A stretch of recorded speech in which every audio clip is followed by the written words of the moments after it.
episode number 261, Spring 2020 Camaro Talk.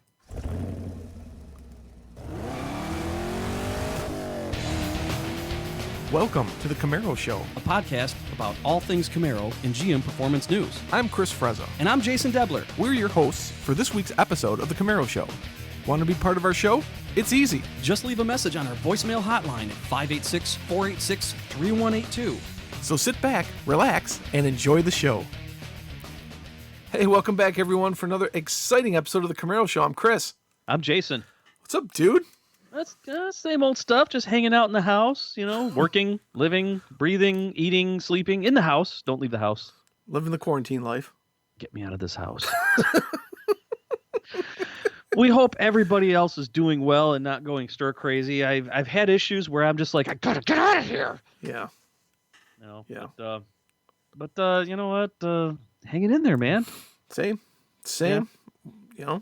Haven't been doing a whole heck of a lot, except, I've moved work to home and, still doing the YouTube thing with Vito, and that's it. That's it, really. I miss the normality of life. That's what I miss, though. Yeah. The daily grind. I agree. I typically stay home anyway. The wife and I would go out once a week for dinner or something like that. And I do miss doing that a lot. It's just a little weird.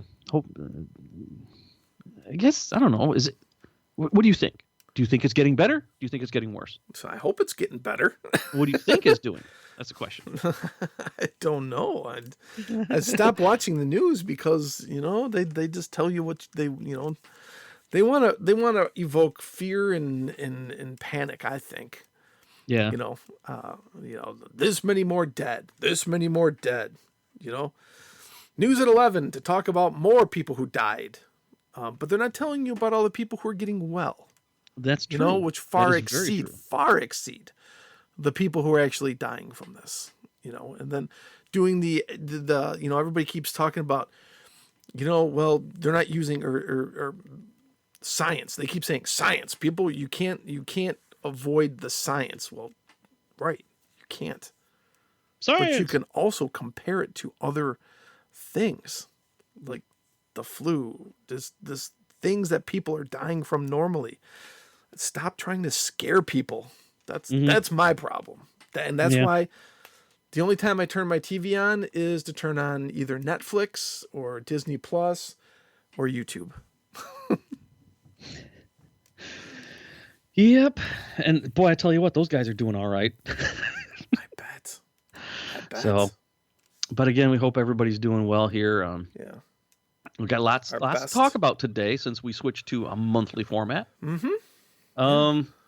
Not a ton of Camaro manufacturer news. No, everything's closed. I mean, everything's closed, shut down. Speaking of shutting down, our friends down under are losing the Camaro. It's the Camaro production has reached the end of the line, courtesy of our friends at Camaro News. So they were producing.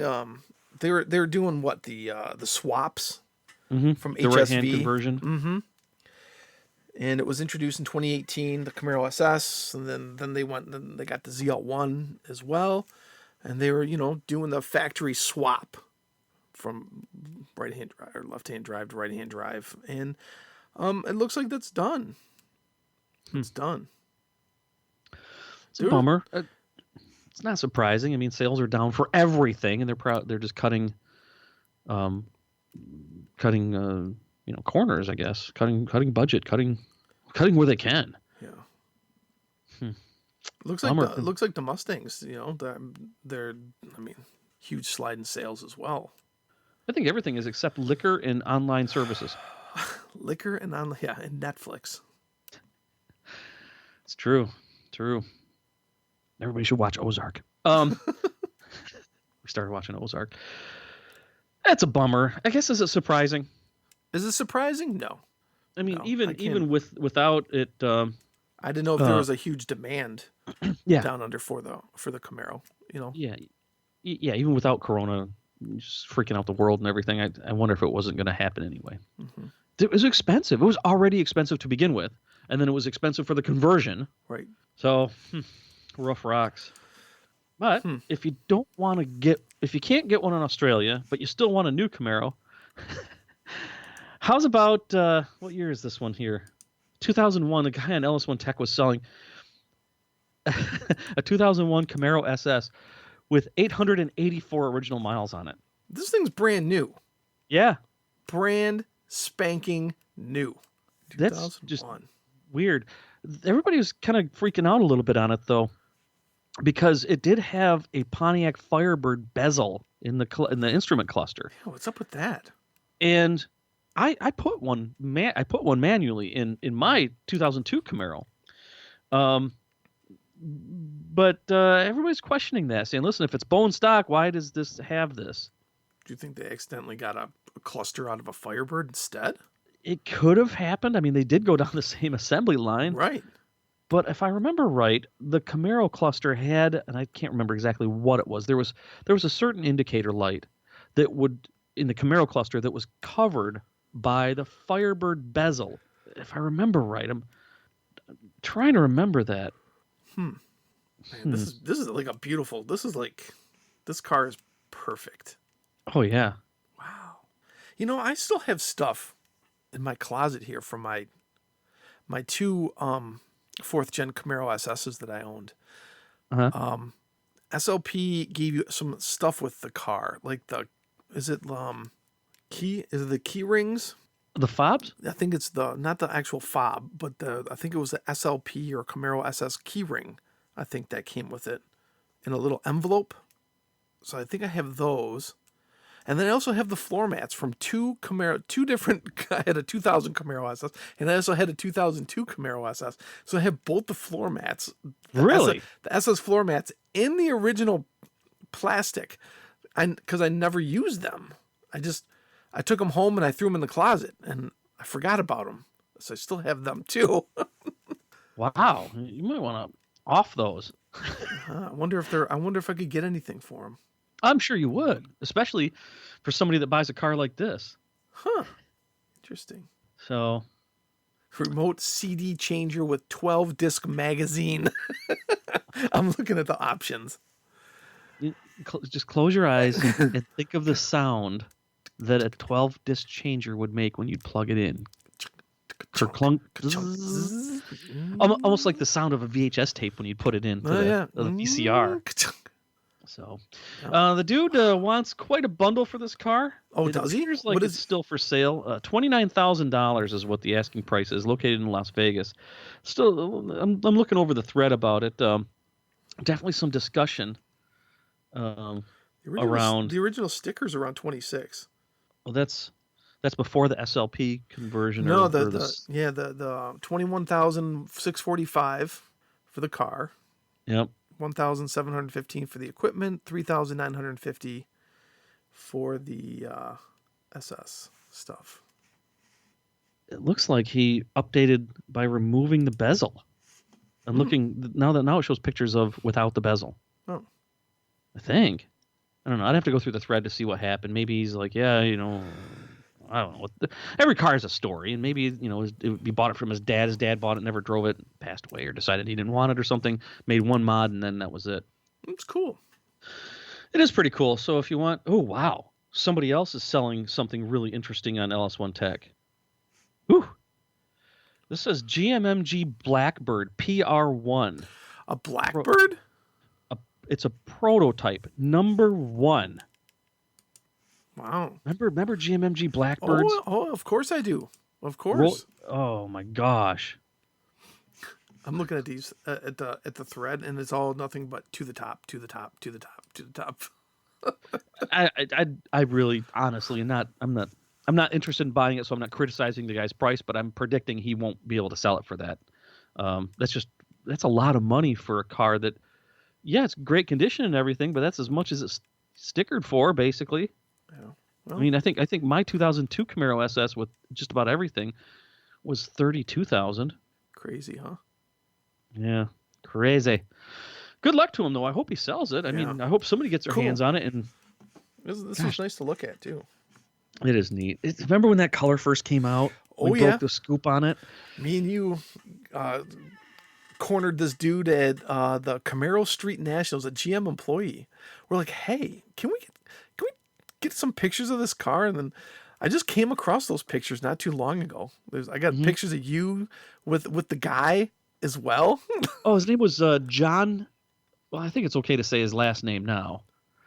John Dolch. I remember his name. Wow.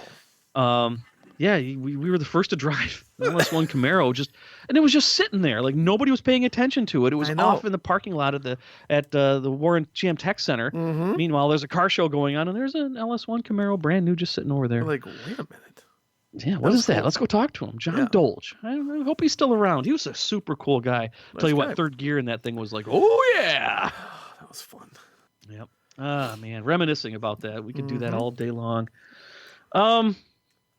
Let's see here. Let's talk about some video stuff. Yeah. Our friend Sean from Oceanside, sent us this YouTube video, and we're not going to get into it too much, but we encourage, since we're talking about Camaros in the old days. Remember when the '98 Camaro came out, Chris? I can't forget. Lost their lid on how it looked like a catfish and blah blah blah blah blah. GM ruined it. They're going out of business. Blah blah blah. Who the hell would ever do this? And then when people were clicking off 12.9s, stock, bone stock. Not all of them, but some of them. Eric Connolly did. Yeah, I remember going to Milan and seeing him run a 13.2, his first run. And I'm like, what the 13.2? I mean, that was hard in a LT1 with a lot of bolt-ons to do 13.2. Yeah, I think I did a 13.4 with bolt-ons there when we went to London, Ontario. Okay. But everybody still hated the front end. People did Photoshop jobs making it look like it had catfish, eyes and whiskers and all that. But Donut Media, and this is a good video, Sean. Thank you for sending this in. Is such a cool, I don't know where they get their name from. There's probably a story that I missed. A YouTube video that was published here last month called Why Everyone is Wrong About the Catfish Camaro. And this is definitely worth a watch, especially if you're just interested in Camaro history and trends and things like what we're talking about. I just want to make sure that, Sean, we recognize that you sent that. Thank you very much for doing so. And we encourage everybody to watch this video. There's another Donut Media video we'll get to later on in the episode we're going to talk about as well. But speaking of videos, how's about our buddy, the Spielberg to be, Casey J. Porter? Casey, good dude. He's been doing videos with Camaro stuff since the 5th gen came back. Mm-hmm. And that's where we met him and became real good friends with him. And he has transitioned to YouTube as well, doing his show that we talked about, I think it was last year when he first put out this episode. Let's see. So now he's taking his videos and he's moving them to Facebook as well. So you have probably saw it this past week. I shared one of his his first Camaro video that he did on his YouTube channel on Facebook. So that's why we're talking about it now, is just moving everything over to Facebook. So we told Casey, heck yeah, we'll support you. He does great work, high quality, and great editing. So, but I mean, he's a professional. That's what he does for a living. He's made a lot of cool videos that we've talked about over the years. Return of the Camaro, I remember, was one of them. Mm-hmm.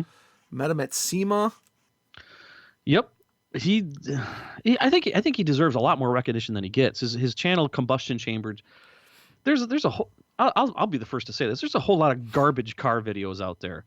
Yeah. And I could gripe about him for a half an hour straight. There's just crap out there, but he makes such awesomely produced videos that are quality. Genuine. What's that? Quality. Yeah. It's not just, hey, here's me and here's my cars and here's my buddy and here's some parts.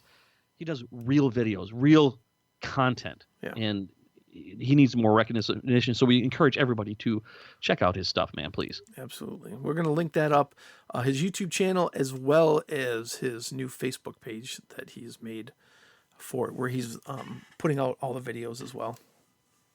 Yep. Keep it up, Casey. Hey, dude, I'm getting excited for SEMA this year. What about you?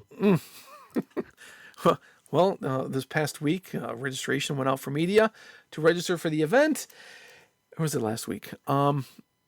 And let's talk about this a little bit. Yeah. Because I don't think SEMA's going to happen this year. SEMA may disagree with me right now. In fact, their PR team has already been out doing other podcasts saying, listen, guys, we're doing the show. We're full speed ahead. There's over 2,000 exhibitors already signed up. What statistics they did share also is that I think I don't want to misspeak, but I think it was around 40% of exhibitors come from overseas, and of those 40%, over 20% of them were from China. Oh, that. So they don't know what's going to happen there. They also said they have looking. It's because the podcast I was listening to, the guy put it bluntly, like, what's your drop dead date you're looking at to cancel SEMA? And he's like, listen, we've got 3 windows. We've got a 90, a 60, and a 30-day window out before we cancel, if we were to even think about it. But the way they're saying is the industry's still been working, even though they've been shut down. They think people have still been working on cars. So who knows? There's so many external forces that come into play here for SEMA. I don't think SEMA can just say, yep, we're going to do this, blah, blah, blah, blah, blah.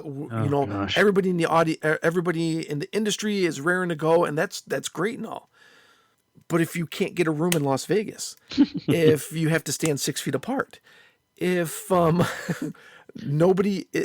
if so many people are afraid of traveling, they just had a report come out this week. There's the largest convention in Las Vegas every January is CES, the Consumer Electronics Show. Yeah. They said that many people who went to that show and went back to Silicon Valley brought COVID-19 with them. They're thinking a lot of people at CES. Another thing why, with traveling, they keep saying, why does Detroit have so many cases? Yeah. Detroit is a huge hub for international travel. That's why so many people come here traveling. And then, of course, you have the auto industry. People are always traveling. Business. That's the reason why. The 3rd largest state in COVID cases, but I mean, we only have 10 million people in the state. So SEMA's got to be looking at travel, logistics, lodging, Las Vegas in itself, and then, of course, the external, what is the CDC going to be saying? What is the government going to be saying? How is the local, I mean, not only Nevada, but the city of Las Vegas in itself, what are they going to be saying? Vegas is going to be hit hard. Very, very hard after this is all said and done. I'm not planning on going. No. I've already said this. I'm not going. I didn't register for it. And I fully predict that if SEMA does happen this year, it will become a virtual event. Yeah, well, yeah, I mean, yeah. Because let's face it, I mean, SEMA is a time for people to get together and make business deals for the year. Right. Why couldn't SEMA facilitate a virtual event like that, Oh gosh, it'd be impossible. I can't get somebody to stay 6 inches away from me, much less 6 feet at SEMA. I don't foresee it happening unless all of a sudden they come out with a vaccine and we don't have to do the social distancing anymore and testing's widely available, which I don't foresee happening till 2021 anyways. Well, if we all became bleach-eating freaks, then we could, be all cured. Wasn't Bleach Eating Freaks a weird company that made our first photo post script, CGI or Pearl script for our first rendition? No, Shaven Ferret. That was the name of the guy that made the photo post script. Oh my God. For CamaroZ28.com in like 1996. Wow. Remember that? Shaven Ferret Shaven was Ferret. the name of the programmer. From But what is COVID-19 to bleach eating shaven freaks? ferret.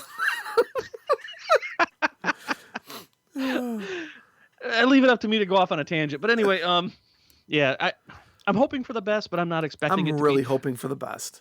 I get SEMA and PRI emails, and I think they're owned by the same company. Yeah. They're put on by the same, and the message is about the same.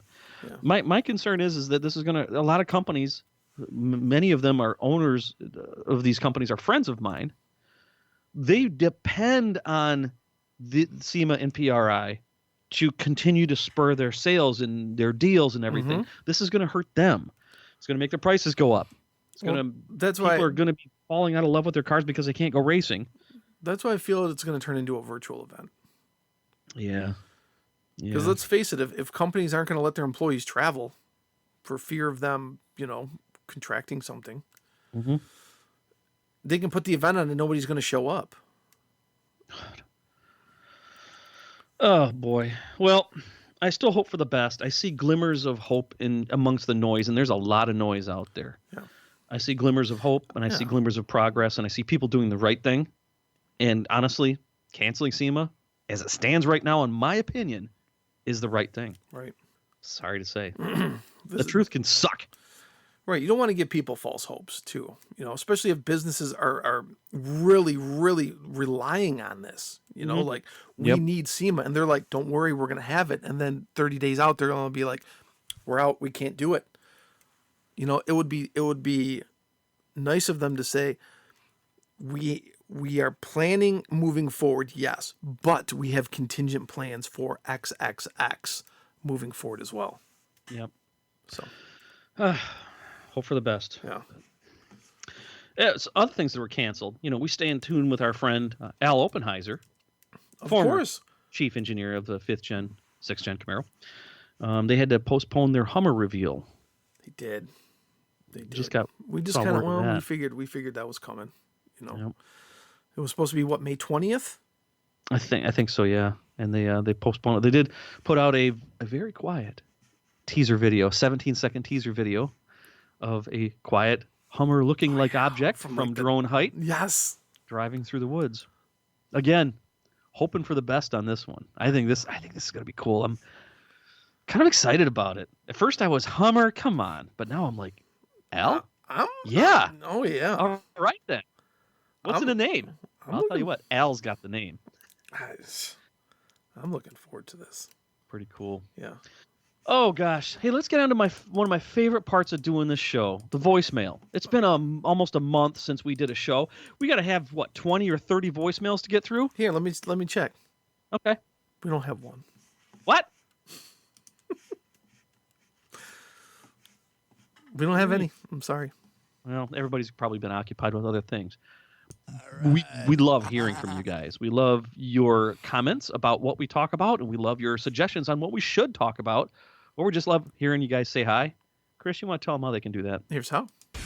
Hey, want to be part of this show? Well, we want to hear from you. Just hit our digits at 586-486-3182, 24 hours a day. Leave us a message, and we'll feature it in an upcoming show. So what are you waiting for? Do it now. Yeah, do it now. Even though we do the show once a month, these are all queued up and ready to go. Yep, we won't forget about them. No, of course not. Can't believe we didn't have one. Not a single one. That's right. Going back to videos and history and reminiscing and everything. I mentioned this before. Donut Media, I still got to figure out where they come up with their name. Speaking of which, I saw them at PRI and at SEMA wearing their donut shirts. Really? Cool guys. Yeah, they make really good videos. Like Casey Porter, they make very good videos. And they made one that came up in my feed. I think this video summed up everything we've tried to sum up in the history of doing this podcast for 15 years now, Chris? Okay. It's not been that long, has it? What, the podcast? 14 years. Yeah. 14 years. The title is Mustang versus Camaro, Who Won Each Decade, 1960s through today. And, gosh, Chris, you and I could spend an entire episode playing this video and then pausing it at key points to comment on their comments. Yeah. It's so well done, and it's really neat. I don't agree with their scoring, but I'm biased. Yeah. But it's really neat to see decade for decade how the Camaro and Mustang battled it out, and the things that influenced the leaps forward and the steps back for each car, and how they compared with each other along the same timeline. And this is definitely worth a watch, for sure. How long is the video? I think it's 20 minutes long. I don't remember. 10, 20 minutes. Okay. Let me see here. 21 minutes. I'll read the description just to tease you in it. They got 3.4 million subscribers. They're doing something right. Ford Mustang and Chevrolet Camaro, two of the most iconic American muscle cars of all time. But which is better? Carroll Shelby's GT500 or the Camaro ZL1 1LE? The IROC Z or the Mustang SSP? Which pony car had a better V8 engine? Can Chevy's 1LS? 1LS? Okay. Wow, beat the great. Ford Coyote 5.0? This video is the best place on the internet to find the answers. Versus put two automotive giants toe-to-toe, and Joey Razul tallies up the points to see who's the victor. Anything from heritage, performance, and even availability are taken into consideration. This is a must-watch. Cool. It's a good video, even though they got the 1LS thing wrong. I don't think anybody clicked the read more in the description and caught that. Hopefully they just fat-fingered that when they're typing it in. No, these guys know their stuff. They really do. This is the same guys that made the video about how everybody was wrong about the Catfish Camaro. Cool. I will link that up in the show notes. Yeah. What else we got to talk about? Oh, I don't know. I thought this was funny. Okay. Forbes came out with an article not too long ago. Good old Forbes. Good Forbes. You know, they know money, right? Right. Vehicles with the worst resale values. Yeah. Guess what was number 16? The Camaro. How'd you guess? Their comments are, let me load this up. With a redesigned Camaro not being released until 2016, and a revamped Ford Mustang kicking its posterior in the meantime, 2015 models can be expected to lose 39% of its original MSRP after 1 year.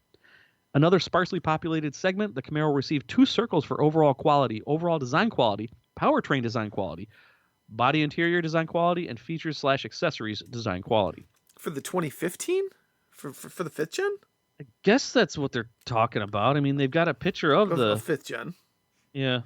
It's that commemorative edition is the one that they're showing in the picture too. You know, from 2015. I don't want to throw stones at anybody who worked on the Camaro, but is there a defining trend from when well, I guess I hate to say this out loud even, when it left Oshawa and went to Lansing, of quality? And is that a definer, or is it just it just seemed like when it went to the 6th gen, it just went downhill. I don't know why. It just seems that way to me. Well, I think, and this they're talking about is the 2015, so it's a 5th gen. So, and they said in other spots, the Camaro received 2 circles for, but is it for the 5th gen or is it for the 6th gen? Or is it just for over? Right. Wait a minute. When was this article written? Oh God. Well, I mean, it came across in my feed, so I guess it's got to be newish. I would think so. Let me double check that. Maybe I'm gonna have to have you edit this out. You know what? It doesn't have a freaking date on it. It doesn't have a single date on it. On the article? Yeah. Let me see here if it's got anything. Well, it mentions a Cadillac CTS for redesigned for 2014, Kia Optima 2016, 20. I'm looking for a date on any of these cars. Because, I mean, it does talk about the 2016 and being redesigned, so it's got to be newer with the 6th gen. But I wonder about this.